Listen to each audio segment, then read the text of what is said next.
Vamos lá. Qual que é a historinha que eu contei ontem? Eu quero detalhes. Putz. Hã? Da figurinha? A filha de Jairo. Filha de Jairo. Filha de Jairo. O que aconteceu, vai? Jairo. Jairo. Teve a cura da doente, da mulher doente. E teve a ressurreição da filha de Jairo. Tá, me fala os detalhes do processo, vai. Jairo ficou ajoelhando. Ótimo, onde é que ele ajoelhou? Os pés de Jesus. Na praia. Na praia. Na praia. Jesus chegou em que cidade? Cafarnaum. Daí na hora cai Jairo nos pés dele. Vem salvar minha filhinha, não é? E daí, o que aconteceu? Ele fala que ela estava dormindo. Aí o cara morreu e ele falou, fica de boa, creia. Somente creia. Daí antes teve a mulher com hemorragia. A mulher só tocou na cama. Quem foi a broaca que tocou em mim? Foi isso? Não, essa O que aconteceu? Ele estava cercado por uma multidão. Por quê? Sentiu uma força sair de mim. E por que uma força saiu dele? Só para aquela mulher, não para a multidão inteira? Porque Jesus, Porque só ela a ilha estava fraca? Porque só ela tinha fé. Só ela tinha fé. Porque ela teve fé, né? Então veja, de novo, a fé, o foco é a fé. E daí quando Jesus chega na casa do Jairo, o que acontece? Quem que ele encontrou lá na frente da casa do Jairo? Os familiares. O que eles estavam fazendo? Chorando. Chorando, né? E o que ele faz daí? Ele chega assim, tá só dormindo. Ela tá dormindo ali de Tá boa. dormindo, de boa. Aí ele entra lá, Talita cum. Tá, mas ele entra com quem lá dentro? João, Tiago e Só que Pedro. veja, ele entra na intimidade da casa. Eu quero que vocês acompanhem esses passos. Ele entra na intimidade da casa, ele dispensa a multidão, ele não quer saber da muvuca. Mas olha o que vai acontecer aqui agora. Vejam. No dia seguinte, Lucas 7:11, tá? No dia seguinte, dirigiu-se Jesus a uma cidade chamada Naim. Vocês já repararam que esse homem não para nunca? Ele está sempre em movimento. O cristianismo não é movimento, gente. Não é uma coisa parada, búdica, sabe? Nirvana. Não. É movimento, cara. Ele sempre está em movimento. E a gente tem uma tendência desgramada para ficar no mesmo lugar sempre, não é? Mas veja, Jesus está sempre em movimento. Ele está indo de um lugar para o outro. Está sendo chamado de um lugar para o outro. Olha aqui o detalhe do Evangelho. Iam com ele diversos discípulos e muito povo. Ao chegar perto da porta da cidade, eis que levavam um defunto a ser sepultado. Filho único de uma viúva. Então aqui já está a realidade social exposta. Imagina, eles não tinham nem o SUS, que é uma coisa que funciona bem, nem o INSS, que é outra coisa que funciona bem, né? Naquela época. Então, essa viúva estava na prática desamparada. Ela estava completamente desamparada. Filho único de uma viúva. Acompanhava muita gente da cidade. Então, quero que vocês imaginem essa cena que o evangelista está pintando aqui pra gente. Olha que bonito. Olha. Jesus está entrando na cidade. Só que quando ele está entrando na cidade, está saindo uma multidão. Eles estão fazendo o quê? Eles estão levando o quê? Um morto. Eles estão levando um morto para quê? Para passear? Não, para sepultura. Para sepultura. Então, é um rapaz que vai ser sepultado. Entendeu? Olha que coisa linda essa descrição agora, gente. Vendo-a o Senhor, movido de compaixão para com ela, disse-lhe, não chores. Movido de compaixão. Eu quero que vocês parem para beber desse versículo, que Jesus está movido de compaixão. Ele não está pensando no morto ali. Ele está pensando mais na mãe. Então, para todos os efeitos, gente, Jesus não é um 50-50, 50% Deus, 50% homem, daí ele dá uma misturadinha assim, uma misturada assim na água e no óleo, para ver no que dá, entenderam? Ele é 100% homem. O que te emociona? Vamos ver. Coisas que emocionam você. Filmes que te emocionam. Coisa chata. Filme de cachorro. O que mais? Nada. Filme de câncer. Nada. Nada. Filme de superação. Filme de superação. Como é que é? Filme de órfãos, de órfãos. Veja, De guerra. a gente tende a se emocionar com coisas quando a gente se identifica com essas coisas. Vocês percebem? Sei lá, eu tô vivendo uma pessoa... Cachorro. Não vou nem falar. O filme não é da vida canina em si, é algum aspecto humano, de relação lá. É uma humanização do cachorro, né? Já viram aquele filme mais chato de todos os tempos, que é o filme japonês, chama Hachi? Já ouviu? Aquilo é muito top. É muito chato, pelo amor de Deus. Nossa, eu achei chato também. É muito chato. Não, parece Eu dei graças a Deus quando o cachorro morreu no final. Só que é a versão japonesa, assim. Ah, a versão japonesa eu sei chato também. Então, veja, a gente tende a se emocionar quando a gente se identifica com a situação. Quando uma pessoa está falando do problema dela, quando ela percebe que aquele problema pode ter a ver com ela, ou tem a ver com as histórias dela, ela começa a ficar incomodada com a história que você está contando também. Ela começa a sofrer com você. A pessoa que tem a capacidade de sentir compaixão é a pessoa que consegue se colocar no lugar da outra. Né? Aí os durões, os ultra megas bons, eu não me sensibilizo com nada. Quem falou essa besteira aí?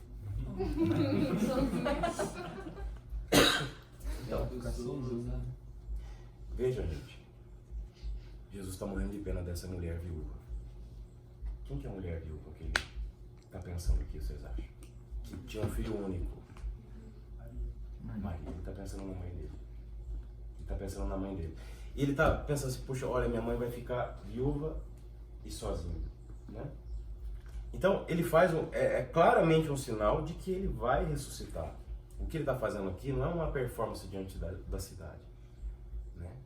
Mas ele se comove com a dor daquela viúva. Ele entra na dor dela. Então, eu quero que vocês parem para pensar nos aspectos humanos dos nossos sentimentos e das nossas coisas, sabe? A gente tem várias desordens internas. Né? Quem aqui consegue controlar pensamento? Levanta a mão. Essa noite eu não vou querer ficar pensando em problemas de trabalho. Quando eu me dei, exatamente isso que você vai pensar. não é? Quando eu começo a batalhar de madrugada, daí que inicia o vem com tudo. Pra mim, geralmente é assim. É assim com vocês também? Não, vou pensar no elefante branco. É. Pensamentos invasivos. O que mais que a gente tem? É engraçado que o pensamento é uma coisa tão íntima que a gente tem, não é? É uma coisa tão nossa, tão própria. E nem sobre o nosso próprio pensamento a gente tem controle. Você já parou para pensar nisso? Jesus, ele vem mostrar, ele não está perdendo equilíbrio aqui. Ele não está... Sabe aqueles pobres barraqueiros de velório, assim, que vai lá e... Ah, meu Deus, não acredito que ela morreu. Sabe essas coisas assim? Não. Jesus, ele entra na dor daquela mulher. E ele não faz nada, ele está movido de compaixão. Daí disse-lhe, não chores. Aqui ele já não falou assim, eu acho que ele estava... Não, ele só está dormindo, não tinha como ele falar isso aqui, né? Então, e presta atenção, detalhe. Aproximando-se, tocou... Onde? E aproximando-se, tocou no esquife. Olha que forte isso aqui que o evangelista vai falar. E os que o levavam pararam. Por que Jesus não encostou no morto? Que nojo. Foi isso? Por que Jesus não encostou no morto? E por que a multidão que estava levando o morto parou? Veja, gente. Isso aqui é uma coisa muito boa para os jovens, para vocês que são jovens. Jesus, ele toca naquilo que está te levando para a morte. Muitos de nós, às vezes, já estamos mortos a caminho do cemitério. Entendeu? E aí, é uma perspectiva de salvação eterna. Cuidado.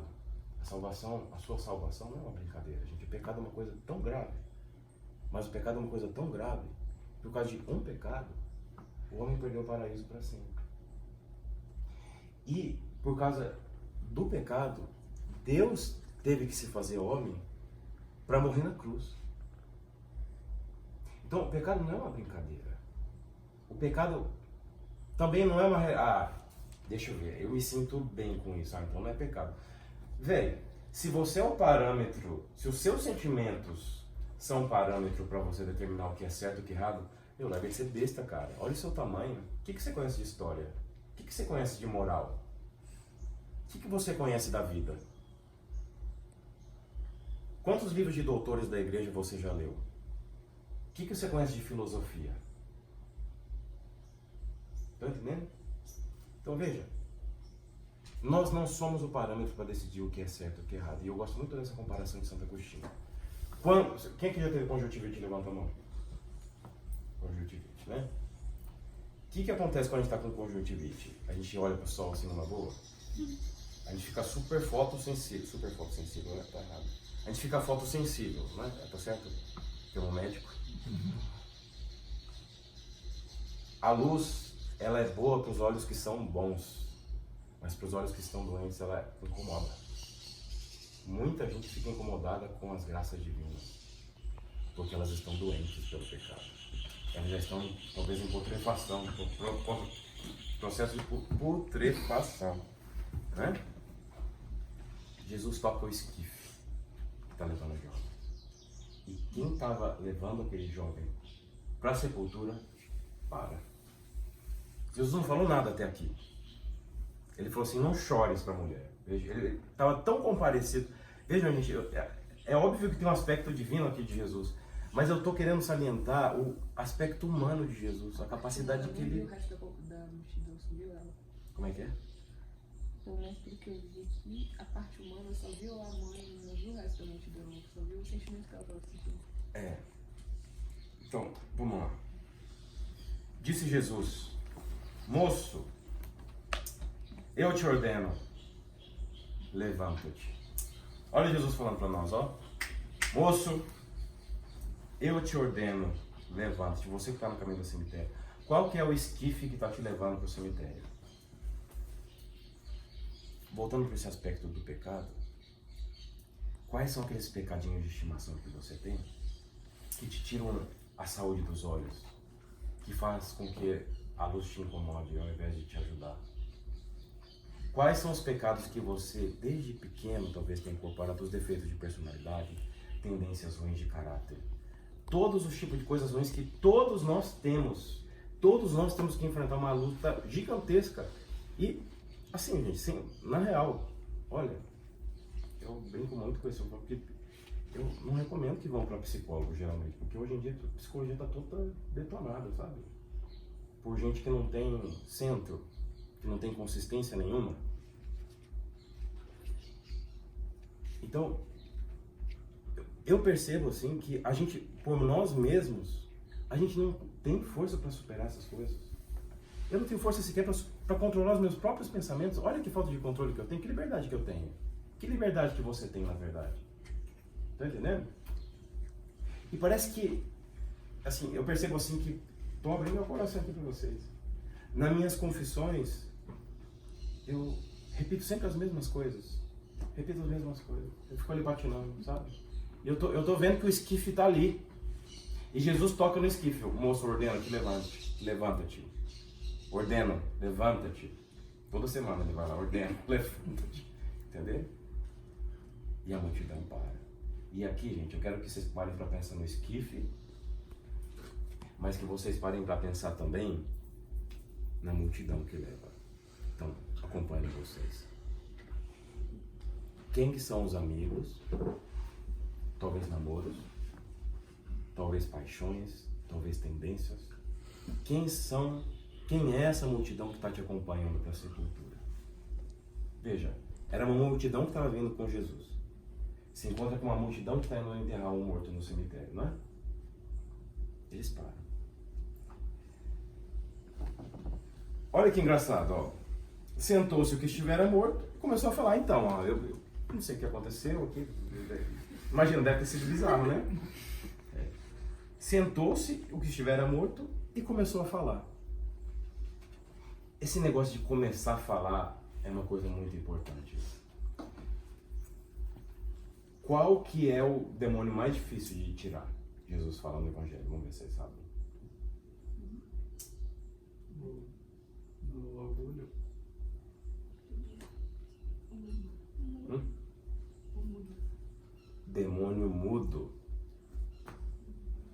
que ele está querendo dizer com demônio mudo? Muito bem. Palmas para ela. Esse tipo, Jesus fala assim, esse tipo de demônio só pode ser tirado com jejum e com muita oração. Demônio mudo. Sabe o que é o demônio mudo? Aquele que faz você até ir para a fila de confissão, só que você fala metade dos seus pecados. Você não fala tudo. O demônio mudo, sabe o que é? É aquele demônio que te faz ficar preso no seu mundinho interno, na frente do Netflix no final de semana, e não faz te ter vida de comunidade. Você não tem vida de comunidade, você não tem partilhas concretas, você não tem experiências cristãs concretas. Esse é o espírito mudo que você tem que se livrar. Olha que o humor estava roxo. Sentou-se que estiver morto e começou a falar. Né? Falar, então, mãe, e aí, como é que a senhora está? Imagina, a velha deve ter infartado ali mesmo. E Jesus entregou a sua mãe. Você está vendo que Jesus estava tão identificado. Eu tenho certeza, do ponto de vista humano, Jesus estava vendo Nossa Senhora. Ele estava dando assim, olha, não, mãe, olha, eu vou ressuscitar, a senhora não fica preocupada, não. Né? Eu acho isso lindo. E olha que a reação da galera, gente, quando Deus se manifesta, não é uma coisinha qualquer. Apoderou-se de todos o temor e glorificavam a Deus, dizendo: um grande profeta surgiu entre nós. Deus voltou seus olhos para o seu povo. Eles ficaram com temor, eles ficaram apavorados. Meu Deus, que parada é essa daqui, cara? Né? Eles ficaram atemorizados com o que estava acontecendo, né? Mas olha a conclusão deles. Olha, um grande profeta. Jesus é um profeta? Eles não entenderam. Eles não entenderam que estava ali o Senhor da vida. Correto? Acordem os que estão dormindo, hein? Levanta-te. A notícia desse fato correu por toda a Judeia e por toda a circunvizinhança. Ok, gente, essa aqui é a segunda ressurreição que Jesus faz na vida dele, na vida pública dele.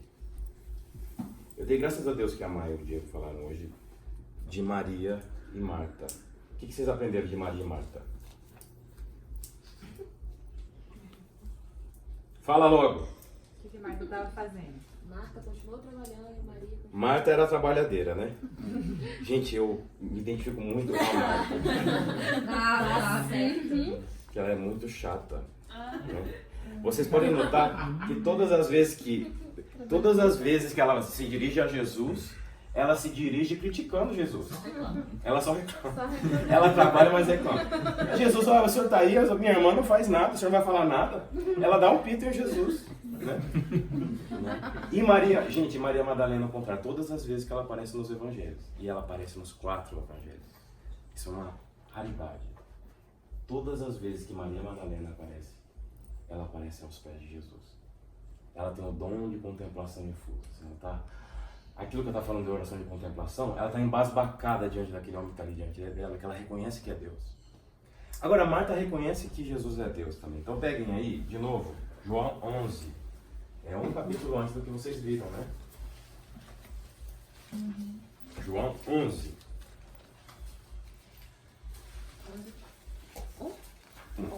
Então, vejam. Esse Deus, que é 100% Deus e é 100% homem, era natural que ele quisesse ter amigos. E lá, essa é uma família bem esquisita, gente. Bem esquisita mesmo. Eu acho uma família bem estranha. Eram 3 irmãos que moravam juntos. Uma, a gente conhece a fama dela, né? Ela foi liberta de 7 espíritos imundos. Os santos padres da igreja sempre reconheceram nela Maria Madalena. Então, Betânia era uma cidade formada por basicamente leprosos ricos de Jerusalém. Como os leprosos não podiam ficar em vida na cidade por causa da lei, eles se retiravam. Betânia ficava 2 quilômetros só de Jerusalém.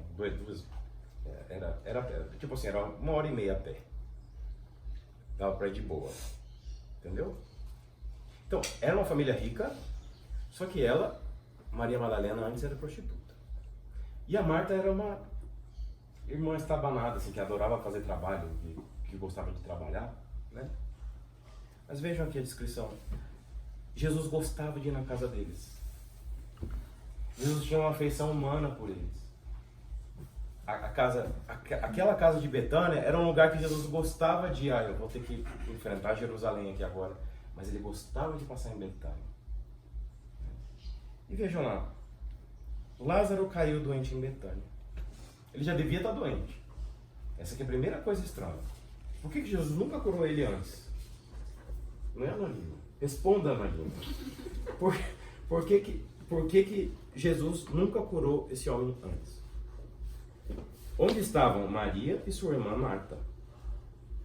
Maria era quem ungira o Senhor com óleo perfumado e lhe enxugara os pés com seus cabelos.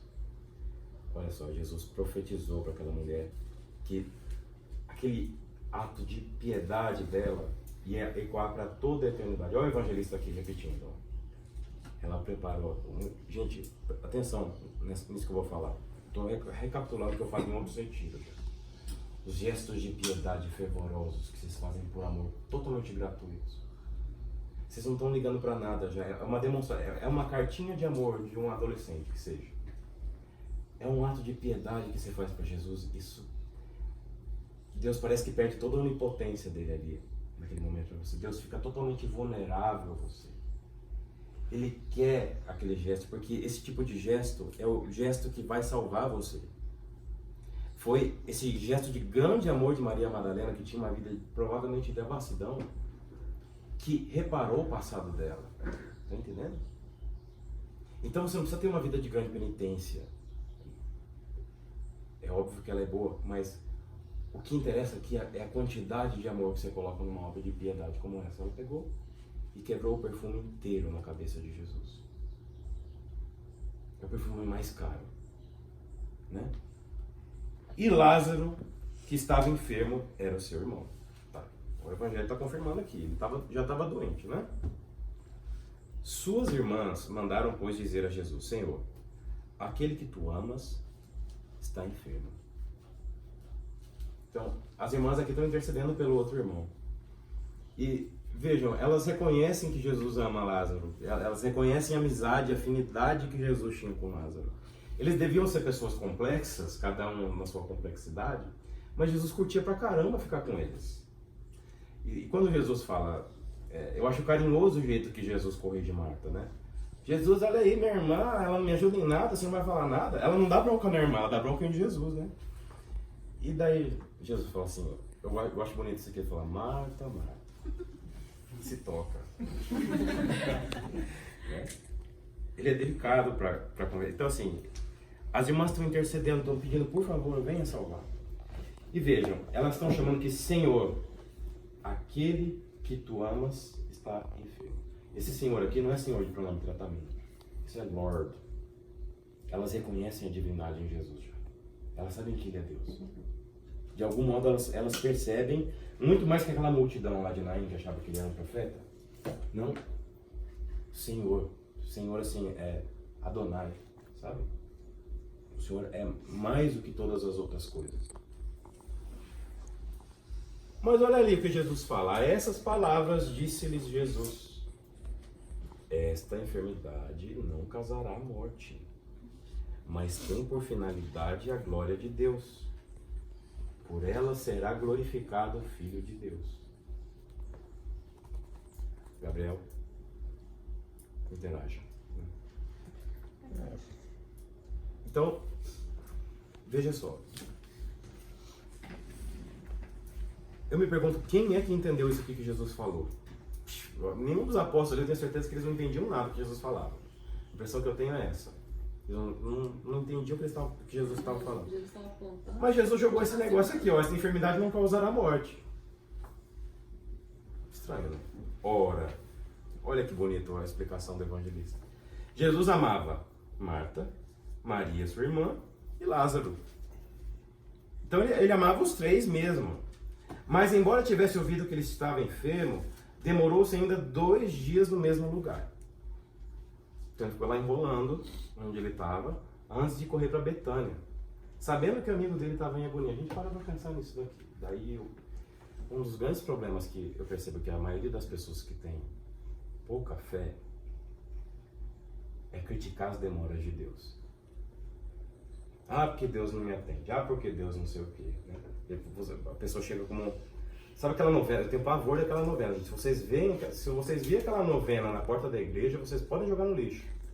A novena de São Judas Tadeu. Já viram aquela lá? Se você não fizer 1000 cópias, em 13 dias você vai sofrer um aborto. Uma coisa assim, meio que uma macumba. Não, é quem não fez, ficou desempregado, morreu 2 pessoas da família. É, uma não sei coisa o quê. Tem isso dentro de igreja. Você corrente? É meio que corrente. É uma galera assim que faz. Eles fazem umas mandingas um pouco católica, um pouco católica, um pouco candomblé, sei lá o que é aquilo, entendeu? Para eles conseguirem favores do céu. Entendeu, gente?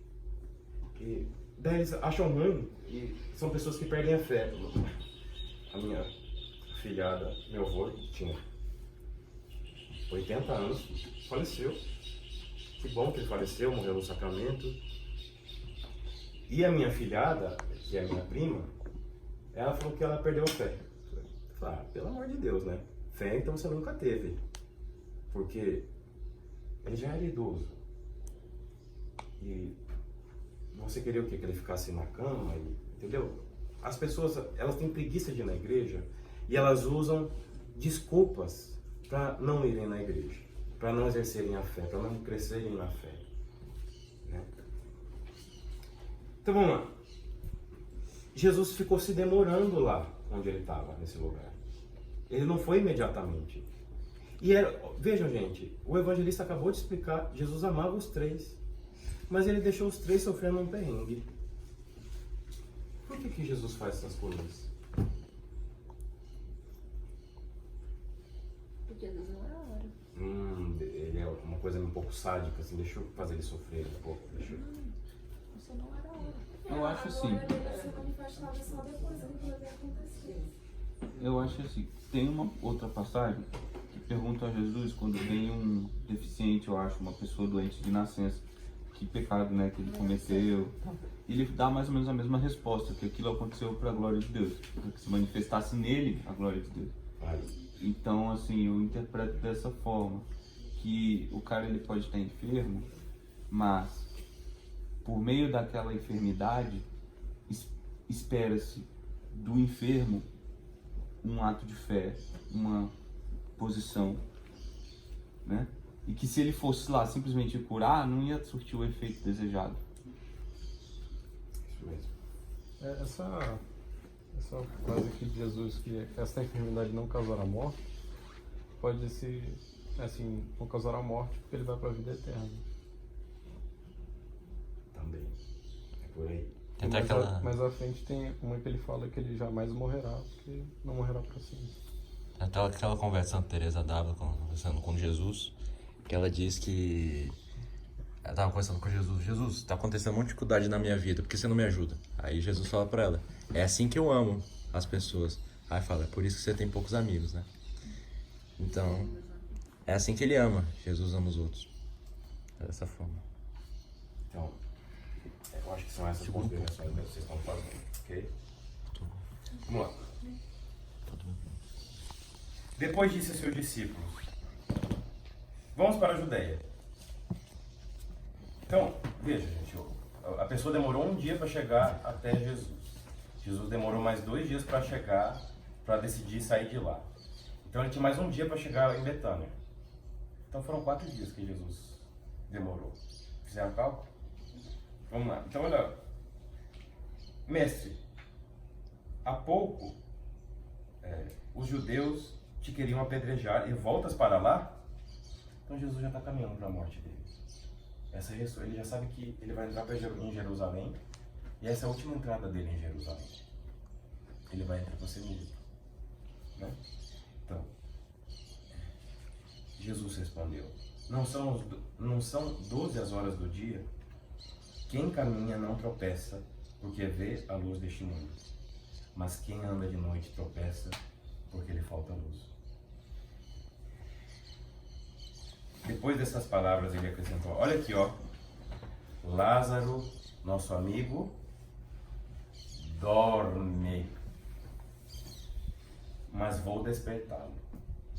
De novo ele veio com esse caô de que ele estava dormindo. Entendeu? Tá dormindo? Não, ele está dormindo, está descansando, né? Disseram-lhe os seus discípulos, Senhor, se ele dorme, há de sarar. Tá vendo? Eles não entendiam nada que Jesus estava falando. Ah, não, eles eram muito literais, né? Jesus... São pescadores, eles são literalmente muito literais, só sabem trabalhar. Eles têm que aprender tudo. Jesus, entretanto, falara da sua morte, mas eles pensavam que falasse do sono como tal. Então, é o próprio discípulo que ouviu o que Jesus estava falando, que não entendeu o que ele está falando, que está explicando aqui agora, né? Então, Jesus lhes declarou abertamente, Lázaro morreu.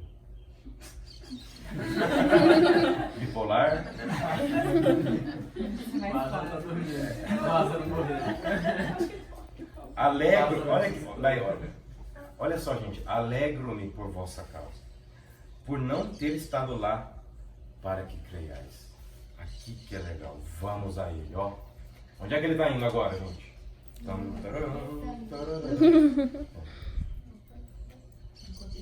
E daí, aqui aparece uma das figuras mais obscuras dos evangelhos. A isso Tomé, chamado Dídimo, disse aos seus condiscípulos, vamos também nós, para morrermos com ele. Ele era dramático. Ele era melancólico. O Tomé, gente, ele só falava melancolia. Todas as frases dele no evangelho são de melancolia. Ah, não, eu preciso ver para crer, né? Preciso colocar a mão na chaga. Ele não estava com os 11 no momento da ressurreição, que Jesus apareceu ressuscitado. Ele estava lá no mundo emo dele. Né? A chegada de Jesus. Aí, aqui, gente, ó. Olha aqui o drama do evangelho, ó. Vou até levantar. A chegada de Jesus. Já havia 4 dias que Lázaro estava no sepulcro.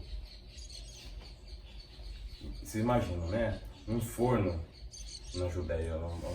Imagina como é que devia estar cheirando aquele negócio. Né? Ora, Betânia distava de Jerusalém cerca de 15 estádios. Vamos ver quanto é isso. Uns 3 quilômetros. Muitos judeus tinham vindo a Marta e Maria para lhes apresentar condolências pela morte do seu irmão. Ó, vocês estão vendo que é uma família importante. As autoridades de Jerusalém estão vindo para a morte pro funeral do irmão. Olha aqui. Mal soube Marta da vinda de Jesus, saiu-lhe ao encontro. É uma mulher de atitude essa Marta, cara. Ela não fica dormindo no ponto.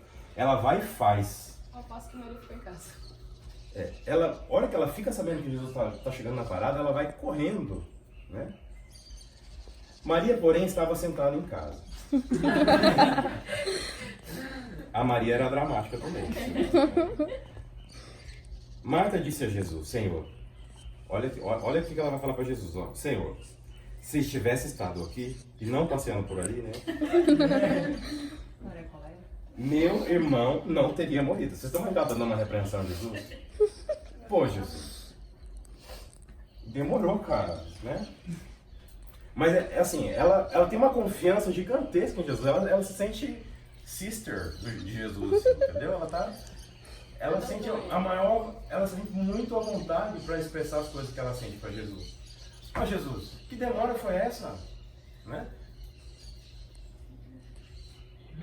Mas sei também agora que tudo que pedires a Deus, Deus te concederá. Então aqui ela tem uma fé meio... né? Disse-lhe Jesus, teu irmão ressurgirá. Respondeu-lhe Marta, sei que há de ressurgir na ressurreição do último dia. Aqui, gente, é um detalhe histórico, tá? Os fariseus acreditavam na ressurreição dos mortos e os saduceus não. Isa. E os saduceus não acreditavam. Ela está pedindo para Jesus, ó, tudo que você pedir para Deus, Ele vai te conceder. A salvação do meu irmão. Mas ela não estava pedindo para Jesus ressuscitar Lázaro. Ela estava achando que Lázaro ia ressuscitar no último dia. Lázaro estava morto, putrefado no sepulcro. Okay? Então ela está sendo pragmática. Ela era uma coisa com fé, só que Jesus está falando uma coisa muito maior para ela. Teu irmão ressurgirá. Respondeu-lhe Marta, disse-lhe Jesus, olha aqui gente, atenção, eu sou a ressurreição e a vida. Aquele que crer em mim, ainda que esteja morto, viverá. E todo aquele que vive e crê em mim, jamais morrerá. Crês nisso? Ele está levando a fé daquela mulher que era amiga dele. Não era uma mulher qualquer, ela era truta de Jesus. Ele está elevando a fé dessa mulher, cara. Ele está usando essa tragédia da morte do irmão para elevar a fé dela. Só que notem aqui, galera. Notem, vejam, olha que coisa fantástica. Quando Jesus vai na casa de Jairo, a menina está morta onde? No quarto. Ela está na casa dela, no quarto dela. Né? E quando Jesus ressuscita o filho da viúva de Naim, onde é que ele está? No caixão, ele já está indo para o cemitério. Agora Lázaro não. Ele já está lá no cemitério. Vocês estão vendo a progressão? É para que ninguém duvidasse da ressurreição. Para que ninguém duvidasse que ele de fato tem a capacidade de fazer ressurgir as pessoas que estão mortas pelo pecado. Está entendendo? Então, a essas palavras, olha que bonito esse detalhe aqui, ó. A treta. Ela foi chamar sua irmã Maria, dizendo-lhe baixinho, o mestre está aí, te chama.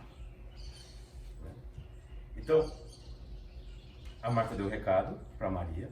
Olha a reação de Maria.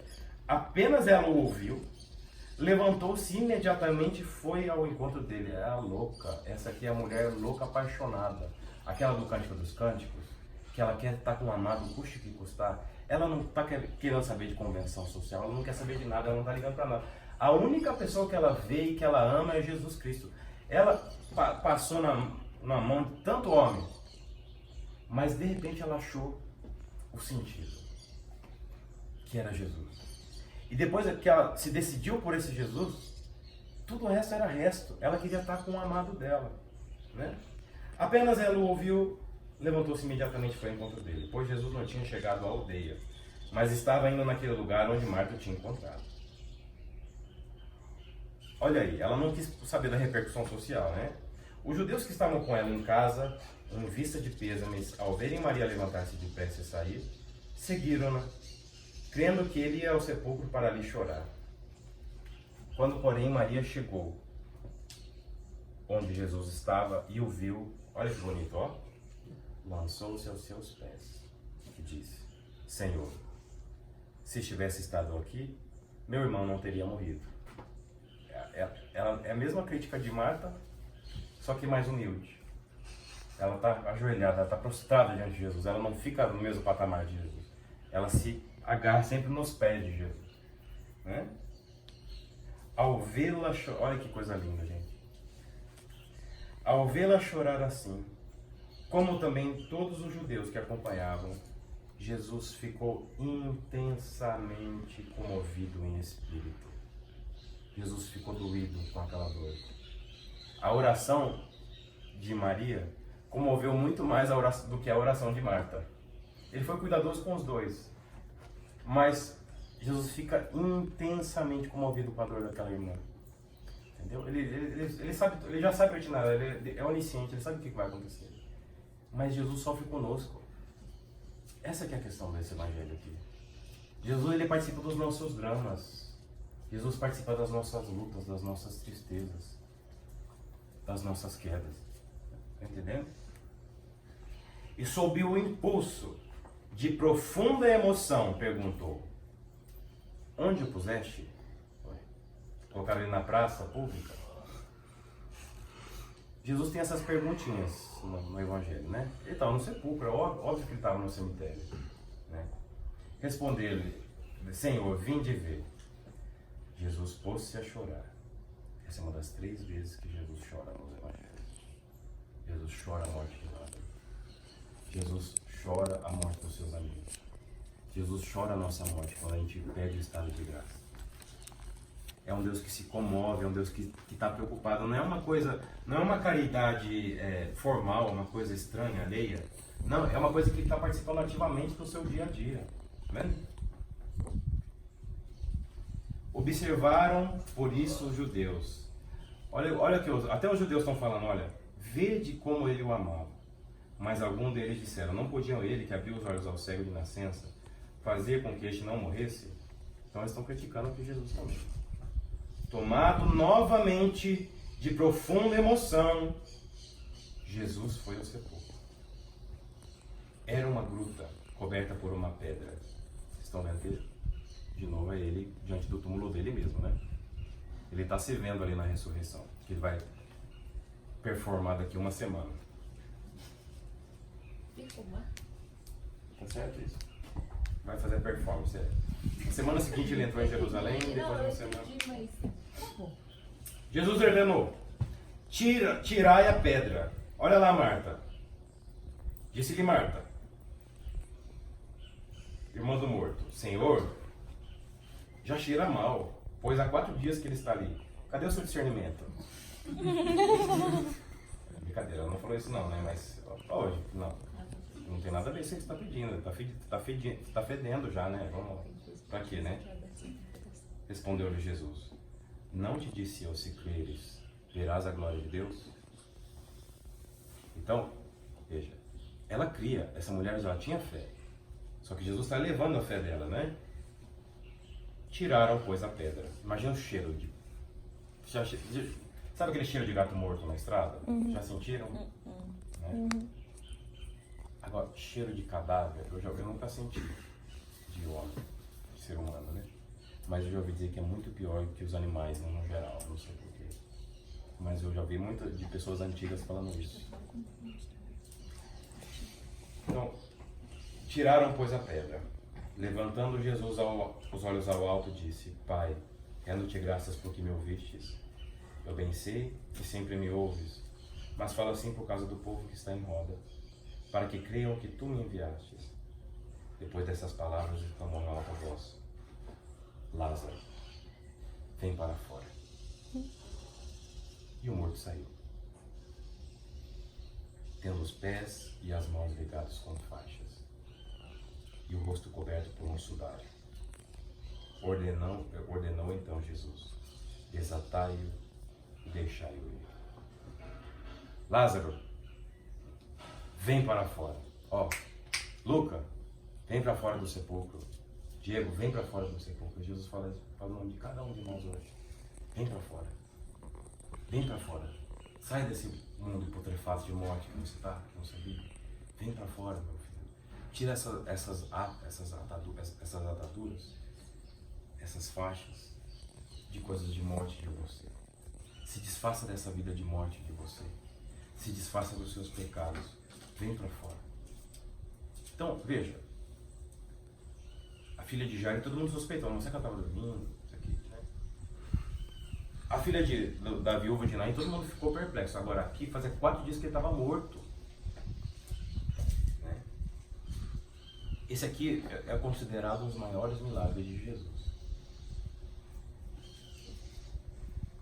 Esses milagres que aconteceram em Jesus, eles não têm um sentido só para aquelas pessoas que estão participando do Evangelho.